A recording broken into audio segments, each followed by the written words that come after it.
네, 사랑하는 성도님들, 우리는 예레미야 말씀을 통해서 북이스라엘은 이미 멸망했고, 그리고 남유다가 망하고 바벨론 포로 생활을 하면서 하나님께서 이스라엘을 회복시키시는 희망의 빛을 보는 그런 말씀을 우리가 예레미야 말씀을 통해서 묵상했습니다. 자, 이 예레미야 말씀의 배경은 북이스라엘과 남유다가 다 망한 그 시대이고, 이제 우리가 묵상하고 있는 열왕기의 말씀은 이스라엘이 솔로몬이 죽고 또 북이스라엘과 남유다로 나누어진 이후의 역사를 기록하고 있습니다. 자, 우리가 열왕기 하 말씀을 시작하자마자 다윗 왕이 이스라엘을 다스릴 때부터 이스라엘에게 조공을 바쳤던 모압이 이스라엘이 이제 남북으로 분열이 되고 나서 북이스라엘에게 계속해서 속국으로서 조공을 바치고 있었는데, 북이스라엘 왕 아합이 죽자 바로 이스라엘로부터 독립을 선언했다라는 내용이 기록되어져 있었습니다. 그리고 역사적인 이야기는 잠깐 중단이 되고 하나님의 선지자 엘리야가 엘리사에게 선지자의 역할을 계승하는 그런 내용을 기록하고, 그리고 오늘 본문으로 돌아와서 다시 왕들의 통치 기록으로 돌아가고 있습니다. 자, 오늘 말씀은 북이스라엘의 9번째 왕 여호람이 어떻게 나라를 다스렸는지 알려주고, 또 1장에서 나왔던 아합의 아들 아하시아 때에 이스라엘을 배반하고 배신했던 그 모압을 응징하기 위해서 이스라엘 연합군이 전쟁을 시작한 내용이 나옵니다. 오늘 말씀에 등장하는 여호람은 아합 왕이 죽고 아하시아가 왕이 되었는데 난간에서 떨어져 앓다가 죽었지요. 그래서 아하시아에게는 아들이 없었기 때문에 대신 여호람이 왕이 되어서 12년 동안 통치를 했습니다. 그때가 BC 852년입니다. 같은 시기에 남유다에는 여호사밧이 왕으로 통치하고 있었습니다. 자, 오늘 본문 1절을 보면은요, 1절에 유다의 여호사밧 왕 18째 해에 아합의 아들 여호람이 사마리아에서 이스라엘을 12해 동안 다스리니라.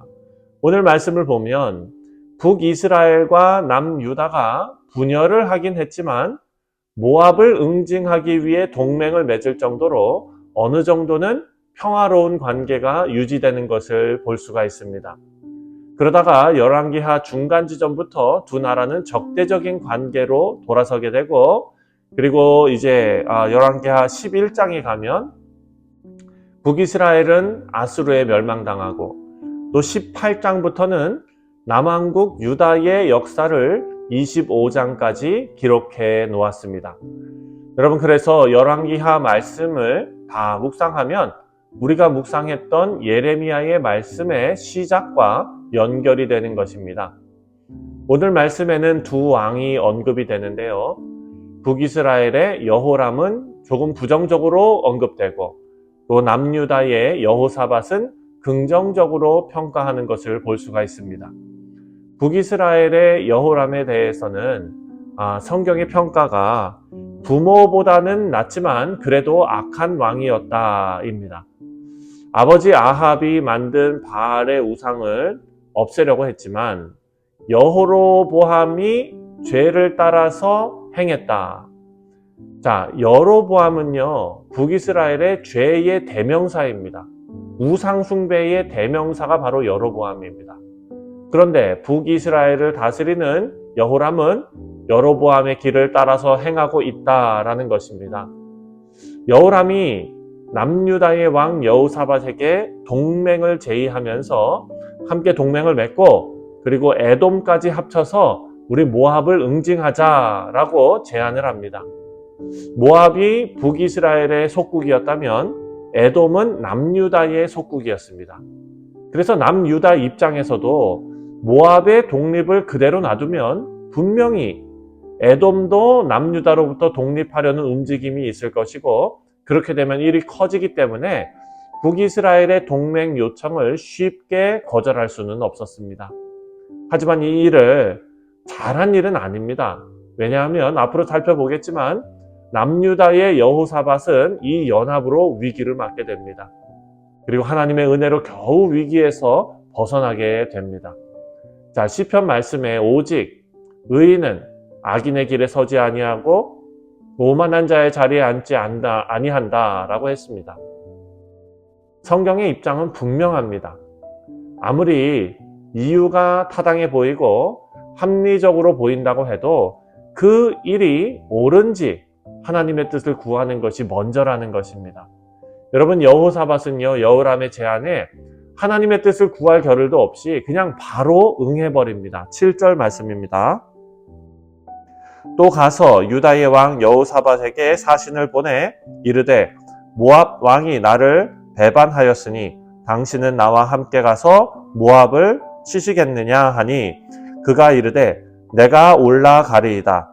나는 당신과 같고 내 백성은 당신의 백성과 같고 내 말들도 당신의 말들과 같으니이다 하는지라. 자, 이것이 남유다의 여호사밧의 대답이었습니다. 물론 여러 가지 타당해 보이는 이유가 있었지만 여호사밧은 하나님의 뜻을 구하지 않고 바로 동맹 제안을 받아들였습니다. 이것을 성경은 잘못이다라고 지적하고 있습니다. 자, 우리 사랑하는 성도님들, 하나님의 뜻을 구하고 그 뜻에 순종하는 것보다 더 우선해야 될 일은 없습니다. 우리가 하나님 말씀을 통해 하나님께서는 우리의 삶의 방향을 제시해 주시고, 그래서 우리는 성령 하나님의 인도하심과 우리로 하여금 깨닫게 해주시는 은혜를 따라서 하나님의 뜻을 분별할 수가 있는 것입니다. 이것은 아침에 우리가 밥을 먹어야 되느냐, 빵을 먹어야 하느냐, 이런 문제를 말하는 것이 아닙니다. 하나님께서는 우리에게 원하시는 삶의 자세와 목표, 그리고 방향을 우리에게 말해주시는 것입니다. 그래서 우리는 시편 143편에 나오는 다윗의 기도를 우리의 기도로 하나님께 올려드려야 합니다. 시편 143편 10절을 보면은요, 주는 나의 하나님이시니 나를 가르쳐 주의 뜻을 행하게 하소서. 주의 영은 선하시니 나를 공평한 땅에 인도하소서라고 말합니다. 다윗은요, 하나님 앞에 하나님의 뜻을 묻고 또 물었습니다.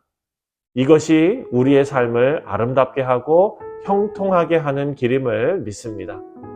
하나님의 뜻을 구하지 않고 전쟁에 참여한 그 결과는 누구나 예상할 수 있는 실패였습니다.